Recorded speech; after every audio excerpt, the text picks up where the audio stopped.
జై శ్రీకృష్ణ. శ్రీమద్ భగవద్గీత జగద్గురువైన శ్రీకృష్ణ పరమాత్మ అర్జునుణ్ణి నిమిత్తమాత్రునిగా చేసుకొని యావత్ మానవాళికి అందించిన జ్ఞానధార.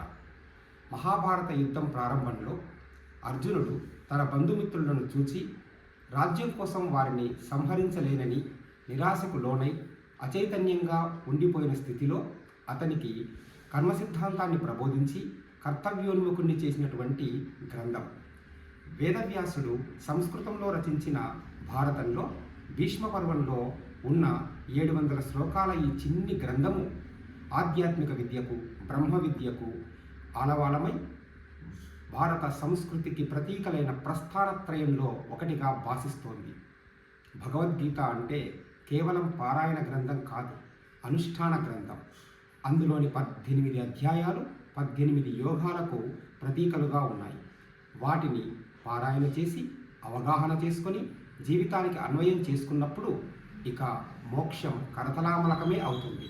అందుకే ఆదిశంకరాచార్యులు తన భజగోవింద స్తోత్రంలో భగవద్గీత కించిదీత గంగాజల లవణ కణికాపీత అంటూ భగవద్గీతని ఏ కొద్ది మాత్రం చదువుకున్నప్పటికీ ఇక యమునితో ఏ విధమైనటువంటి సమాగమం ఉండదు, అంటే పునర్జన్మ ఉండని మోక్షం లభిస్తుంది అని చెప్పాడు. అలాంటి భగవద్గీతకు మాత్రమే ప్రపంచంలో జన్మదినాన్ని జరుపుకునే అవకాశం కలిగింది. ఇది భారత సంస్కృతి యొక్క ప్రత్యేకత.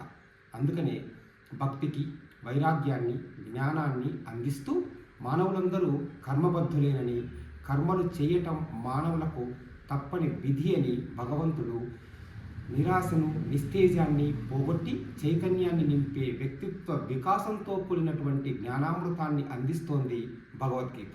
అలాంటి భగవద్గీత ప్రాముఖ్యాన్ని, విశేషాలను, నిగూఢార్థాలను మీకందరికీ తెలియజేయాలనే ఉద్దేశంతో శ్రీకృష్ణ భగవద్గీత పరివార్ అనే యూట్యూబ్ ఛానల్ ప్రారంభించడం జరిగింది. మీకందరికీ శ్రీమద్ భగవద్గీత జయంతి శుభాకాంక్షలు తెలుపుకుంటూ అందరూ ఈ ఛానల్ను సబ్స్క్రైబ్ చేసుకోవాల్సిందిగా కోరుతున్నాను. సర్వం శ్రీకృష్ణార్పణమస్తు.